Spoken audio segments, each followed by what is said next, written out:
Starting practices, we just started having this guy come around football practice in a wheelchair. Never really said anything. He would just hang around, roll around in his wheelchair, and not really say much, until one day he came up to me and asked me what my name was. But I was surprised that he was nonverbal. He took a board out and kept on pointing to this board to actually point to letters. And he says, his name is Bruce, and he loves football. He's from New York. And I said, you're in Philadelphia country. Why are you down here? He was starting to come to practice every day. Whether it was raining outside, hot outside, he would just always show up. Well, my fondest memory of Bruce Jackson really takes us back to our Friday night football games, up until like that time when he passed away. I'd always see him at the home, our side's end zone. And he'd have a tendency to follow me up and down the field, with the football team. He wanted to be in here so much, we had to tell him, look, you can't come until when school's over.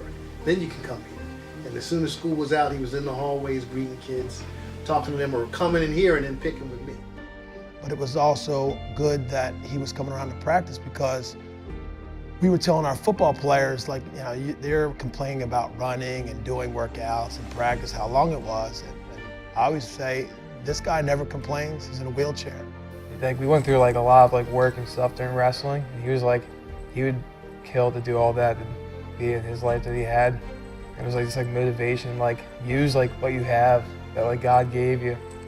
Like use your abilities, your skills, like just to do it, because you could be like Bruce maybe.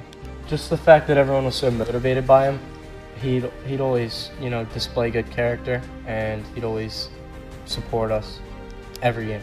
Just him being there, everyone's going to play better because he's there. They want to impress him. One thing I truly remember about Bruce Jackson was Bruce's love, not only for athletics and sports, but also for people. I can remember different times before we would have, let's say, a big football game or basketball game. Bruce would be the first one here, and he would be inside the building knocking at your door, wanting to get in just to talk prior to the game. So Bruce not only loved athletics, but just truly loved people. And I think even talking about NFL films, I believe Steve Sabol, same thing was with him. He had a love not only just for football, was not just passionate about football, but also in particular about people. And I believe that's how NFL films evolved. Since 1994, he's been at almost my side almost every single day. Whether it was rain, sleet, or snow, he was always on the sidelines, even to the point where we're at away games and he shows up. We're at Ocean City and he's there. Like, how are you getting here? And he did. We had a couple student athletes, football players, competing in the Adam Comerford football game that would be held at Rowan University. And Bruce, not wanting to miss that event, organized his transportation from the center that assisted living center he was living to get to Rowan. So he got there, they saw him there, they said, "Are you okay to get home?" He gave him a thumbs up.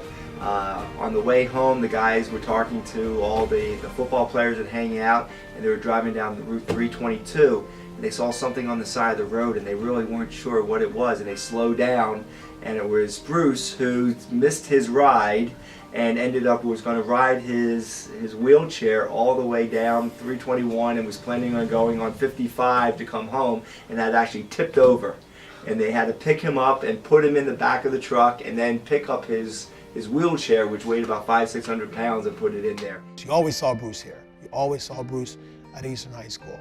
Again, if he wasn't here, you knew something was wrong, because again, he was a fixture here at Eastern High School. One of the most unique stories I remember with having Bruce is we had him out on the practice field one day, and I was talking to some of the coaches, and we said, let's get Bruce moving. Let's get him up out of his seat. And I remember we had students, some of the players, pick Bruce up out of his seat, take a couple steps, and then bring him back to his chair. And I just remember how excited he was at that point, because at that point it had been a pretty decent amount of time since the last time he was ever stood up on his own. So Bruce was really a big part of what we did here at Eastern High School. You know, we pushed ourselves regardless of, you know, your disabilities. You know, you always tried to, you know, better yourself, and that was Bruce. I guess a reoccurring theme that we have here at Eastern, at least in the sports that I'm a part of, is we do everything for Bruce.